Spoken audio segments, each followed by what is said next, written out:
ওই পরিবেশের ভিডিও ছেড়ে ছেড়ে ভাইরাল হচ্ছে। আমার কোনো রকম ইচ্ছা নেই, আমি বিপদে আছি পরিবেশের এই তাণ্ডবের উপরে বহু দিক দিয়ে, কারণ আমার ঘরটা কাছে প্রথমত। তো যাই হোক, যে জন্যে ক্যামেরা বার করে আনলাম, এই নিজে চোখেই আমি একটা দিক থেকে আসতে দেখেছি। এই যে বৃষ্টিও শুরু হলো, আর জল ফল দেখলেই বুঝতে পারবে, মনে হচ্ছে যেন ভূমিকম্প হচ্ছে, হাওয়াও হচ্ছে লেভেলের। গাছের আম তো পড়ছেই, আম খেতে খেতে যাকে যাকে সুগার লেভেল না আবার হাই হয়ে যায়। এই যে যদি স্থির করে দেখায়, এই আছে গাছটা। আর সবচেয়ে বেশি বড় ভয় যেটা পাই সেটা হচ্ছে এই গাছ দুটো, এই দিক দিয়ে হাওয়াটা আসে উত্তর দিক দিয়ে, বাই চান্স পড়লে এই তার জড়িয়ে আমার এই ঘরের উপরেই পড়বে। তো সেই জন্য কী আর করা।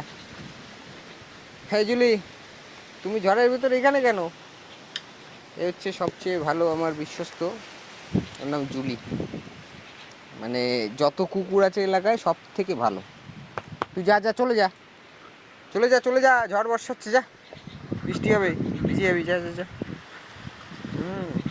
ও এসছে আমার কাছে একটু ম্যাসাজ ফ্যাসাজ খাবে এই কারণে, কিন্তু এখন তো সময় নেই।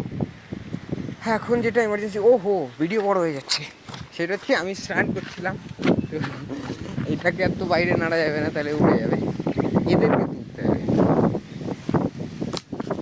দেখো এই দেখো কি লেভেলের হাওয়া, পুরো জল মনে হচ্ছে যেন ভূমিকম্প হবে।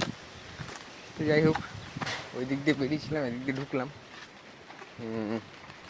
আপাতত এই বৃষ্টিও শুরু হলো, সব মিলেমিশে একটা টাটা, পরে কথা হচ্ছে। এখানে কিছু রেডি হচ্ছে, আর এই যে এরা অলমোস্ট রেডি প্রায়, এরাও জনসংখ্যা 20-র ওপরে। তো ঠিক আছে, এখানে 30 জন আসছে, বাইরে তো ওরা আছেই। টাটা, ভিডিও বেশি বড় করব না, আবার দেখাচ্ছে অন্য কোনো একটা প্রাকৃতিক দুর্যোগ নিয়ে বা ভালো কিছু।